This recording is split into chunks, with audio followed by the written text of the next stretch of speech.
మిత్రులారా, మీ ఎదురుగా రెండు దుకాణాలు ఉన్నాయి. ఒక దుకాణదారు 25 రూపాయలు ధర పెంచాడు. మరొక దుకాణదారు 10 రూపాయల తక్కువ ధరకు అమ్ముతున్నాడు. ఈ 25 రూపాయలు ధర పెంచిన దుకాణదారు 25 కాదు 18కి తగ్గిస్తాను, కానీ అవతలి దుకాణం నుంచి మాత్రం కొనకండి, నా దగ్గర ఇప్పుడు 238 రూపాయల సరుకు కొంటున్నారు, 500 రూపాయలు కొనండి అని అంటే, మామూలుగా లోక జ్ఞానం ఉన్నవాళ్ళు, ఇంగిత జ్ఞానం ఉన్నవాళ్ళు మొదటి దుకాణదారు మనను మోసం చేస్తున్నాడు, మొదటి దుకాణదారు దగ్గరికి పోకూడదు అని అనుకుంటారు. ఆశ్చర్యకరంగా, విచిత్రంగా భారతదేశంలో మాత్రం ఇటువంటి మొదటి దుకాణదారు ఎంత గొప్ప పని చేస్తున్నాడు, ఎంత సాయం చేస్తున్నాడు, ఆ దుకాణదారుతో ఒప్పందం కుదుర్చుకున్నందుకు మన ఇంటి పెద్ద ఎంత దేశభక్తుడు, ఎంత రాజనీతిజ్ఞుడు అని మాట్లాడుకునే రోజులు వచ్చాయి. వివరాల్లోకి వెళ్దాం. అందరికీ తెలిసిన విషయమే, అమెరికా అధ్యక్షుడు డొనాల్డ్ ట్రంప్ భారతదేశం మీద ప్రతీకార సుంకాల పేరుతో సుంకాలను విపరీతంగా పెంచాడు. తాను అధికారంలోకి వచ్చిన తర్వాత ఆ సుంకాలు 25% పెరిగాయి.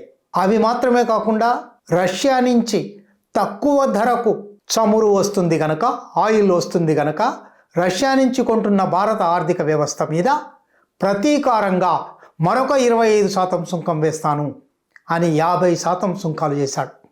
ఏదైనా సరుకు అమెరికా నుంచి భారతదేశానికి దిగుమతి చేసుకోవాలంటే దాని ధర మీద 50% ఎక్కువ చెల్లించవలసిన ఒక స్థితి నిన్నటి వరకు ఉండేది. నిన్న డొనాల్డ్ ట్రంప్కు ఉన్న ఒక సోషల్ మీడియా వేదిక మీద ఒక పోస్ట్ పెట్టాడు. ఆశ్చర్యకరమైన పోస్టు. తప్పనిసరిగా ఆ పోస్ట్లో ఏముందో మీరు చూడాలి. పోస్ట్ గురించిన విశ్లేషణకు వెళ్లే ముందు, it was an honour to speak with prime minister Modi of India this morning. ఇది నిన్న ఉదయం రాసింది, ఇవాళ అన్ని పత్రికల్లో వచ్చింది, మీరు చూసుంటారు. He is one of my greatest friends and a powerful and respected leader of his country. వీళ్ళిద్దరూ మాట్లాడుకుని, he agreed to stop buying Russian oil and to buy much more from the United states and potentially Venezuela. We agreed to a trade deal between the United States and India. United States will charge a reduced reciprocal tariff, lowering it from 25% to 18%. Likewise, move forward to reduce their tariffs and non-tariff barriers against the United States to zero. The Prime Minister also committed to buy American in addition to over $500 billion. Prime Minister Modi and I are two people that get things done. ఇది get things done అనేది capital లెటర్స్లో రాశాడు, అంటే నొక్కి చెప్తున్నాడు అనమాట. Something that cannot B said for most, ఇది ఆయన పోస్ట్లో రాసింది. దీని అర్థం ఏమంటే, అమెరికా భారతదేశానికి 2 ఇచ్చింది, భారతదేశం అమెరికాకు 3 ఇవ్వబోతుంది. ఏమిటి 2, ఏమిటి 3? మొట్టమొదటిది, అమెరికా తన టారిఫ్లను, తన సుంకాలను 25% నుంచి 18%కి తగ్గిస్తుంది. రెండోది, అమెరికా ఇప్పటి వరకు ఆయిల్ పెనాల్టీ, రష్యా నుంచి ఆయిల్ కొంటున్నందుకు శిక్షగా వేస్తున్న 25% సుంకాన్ని తొలగిస్తుంది. ఇవి 2 అమెరికా భారతదేశానికి ఇస్తుంది. భారతదేశం ఎదురుగా ఏమి ఇస్తుంది? భారతదేశం తన అమెరికా నుంచి దిగుమతి చేసుకునే అన్ని సరుకుల మీద సుంకాన్ని 0కు తగ్గిస్తుంది. సుంకం లేకుండా దిగుమతులు చేసుకుంటుంది. అంటే అమెరికాలో ఏ ధర ఉంటే భారతదేశంలో ఆ ధరే ఉంటుంది.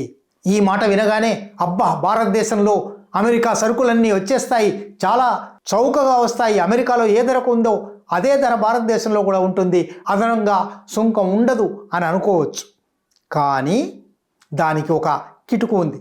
భారతదేశం 0 సుంకం మీద $500 బిలియన్ మించిన దిగుమతులు చేసుకుంటాను అని ఒప్పందం చేసుకుంది. అవి ఏ అమెరికన్ సరుకులు? ఎనర్జీ రంగంలో, ఇంధన రంగంలో, సాంకేతిక పరిజ్ఞాన రంగంలో, వ్యవసాయ రంగంలో, బొగ్గు రంగంలో ఇటువంటి ఒక జాబితా ఇచ్చారు. అంటే వ్యవసాయ దినుసులు కూడా అమెరికా నుంచి భారతదేశానికి 0 దిగుమతి సుంకంతో దిగుమతి కాబోతున్నాయి. మూడోది, ముఖ్యమైనది, భారతదేశం ఇక నుంచి రష్యా నుంచి ఆయిల్ కొనడం మానేస్తుంది, అమెరికా నుంచి కొంటుంది. లేదా వెనిజులా నుంచి కొంటుంది. ఇవి ట్రంప్ చెప్పిన దాంట్లో ఉన్న అంశాలు. వీటిలో ఒక్కొక్క అంశమే తీసుకుందాం. 25% నుంచి 18% తగ్గడం అంటే 7% తగ్గింది. 7% తగ్గినందువల్ల భారత ఆర్థిక వ్యవస్థకు ఎంత మేలు చేకూరుతుంది, ఏ సరుకుల ఎగుమతిదారులు ఎంత లాభం పొందుతారు, ఎన్ని ఎక్కువ సరుకులు ఎగుమతి చేస్తారు, గోధి మీడియా చాలా ప్రచారాలు చేస్తుంది. కానీ ఈ 7% తగ్గినందుకు భారత ఆర్థిక వ్యవస్థ తక్షణమే $500 బిలియన్ సరుకులు అమెరికా నుంచి దిగుమతి చేసుకోవాల్సి ఉంది. ఇవాళ ఎంత చేసుకుంటున్నాం? 2025 లెక్కల ప్రకారం భారత ఆర్థిక వ్యవస్థ అమెరికా నుంచి దిగుమతి చేసుకున్న మొత్తం సరుకుల సేవల విలువ $238 బిలియన్. అంటే రెట్టింపు కాబోతుంది, రెట్టింపు కన్నా ఎక్కువ కాబోతుంది. అమెరికన్ సరుకులతో భారత మార్కెట్లను ముంచెత్తనున్నారు. డంపింగ్ అంటారు.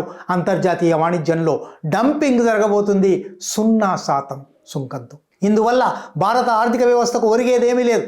భారత ఆర్థిక వ్యవస్థ సుంకాల మీద సంపాదించే ఇప్పటి వరకు ఈ 238 బిలియన్ల దిగుమతుల మీద సాధిస్తున్న సుంకం కూడా రద్దయిపోతుంది, 0 సుంకం అవుతుంది. అమెరికన్ సరుకులు ఇక్కడ ప్రవహిస్తాయి, వెల్లువెత్తుతాయి. ఇది భారతదేశానికి మేలా, అమెరికాకు మేలా?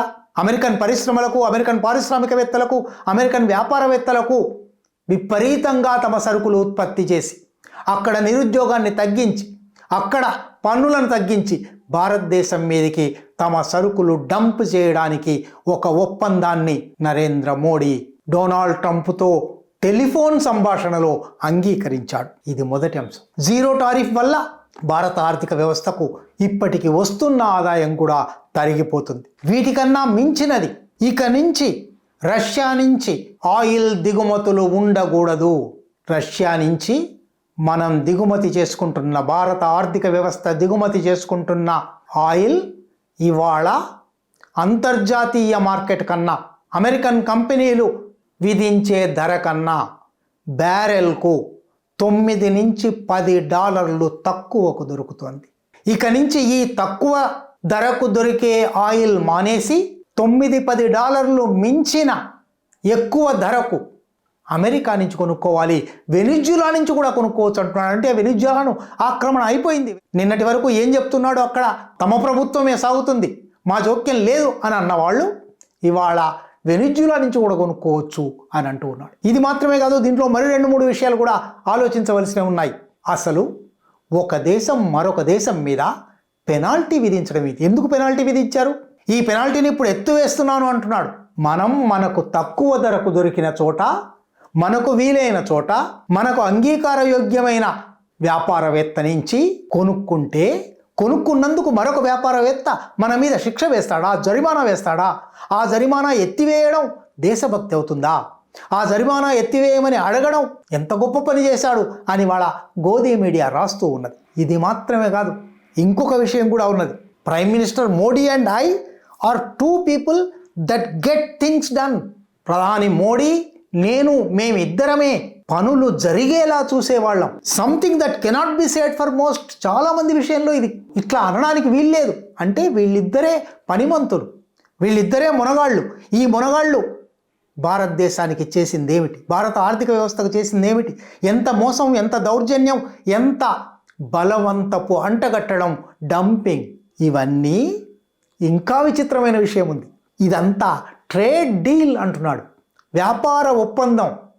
భారతదేశానికి కొన్ని 100 మందో 1000 మందో ఐఏఎస్ ఆఫీసర్లు, ఐఎఫ్ఎస్ ఆఫీసర్లు, ఇండియన్ రెవెన్యూ సర్వీస్ ఆఫీసర్లు, ఇటువంటి ఒక పెద్ద సిబ్బంది భారతదేశం ఏ దేశంతో ఎటువంటి ఒప్పందాలు చేసుకోవాలి, ఎటువంటి వ్యాపార వాణిజ్య ఒప్పందాలు చేసుకోవాలి, ఎటువంటి ఒప్పందం చేసుకుంటే భారతదేశం లాభపడుతుంది, భారత ఆర్థిక వ్యవస్థ లాభపడుతుంది, భారత వినియోగదారులు లాభపడతారు అని నెలల తరబడి, సంవత్సరాల తరబడి కసరత్తులు చేస్తూ ఉంటారు. ఇక నుంచి అటువంటి కసరత్తులు అవసరమే లేదు. భారత వాణిజ్య వ్యవస్థకు, భారత ఆర్థిక వ్యవస్థకు ఇటువంటి సిబ్బంది అవసరమే లేదు. భారతదేశం ఇతర దేశాలతో సాగించే అంతర్జాతీయ వాణిజ్యానికి ఏర్పడి ఉన్న అనేక వ్యవస్థలు అవసరమే లేదు. ఒక ఉదయం పూట ఫోన్ కాల్తో ఒక దేశాధ్యక్షుడు ఈ దేశ ప్రధాని వ్యాపార ఒప్పందాలు కుదుర్చుకుంటారు. అవమానకరమైన వ్యాపార ఒప్పందాలు, భారతదేశానికి అన్యాయమైన వాణిజ్య ఒప్పందాలు, భారతదేశపు మార్కెట్లను కొల్లగొట్టే వాణిజ్య ఒప్పందాలు, భారతదేశం చౌక ధరలకు ఇతర దేశాల దగ్గర నుంచి కొనుక్కుంటున్న సరుకులను ఎక్కువ ధరలకు అంటగట్టే వాణిజ్య ఒప్పందాలు. ఇటువంటి ఒప్పందాలు చేసేవాళ్ళు ఇంకెవరూ లేరు, మేము మాత్రమే ఉన్నాము అని కూడా చెప్పుకుంటున్నాడు. ఎక్కడికి పోతుంది భారతదేశం? ఈ ఛానల్లో కంటెంట్ నచ్చితే సపోర్ట్ చేయండి. ఛానల్ నడవటానికి మీ సపోర్ట్ చాలా అవసరం.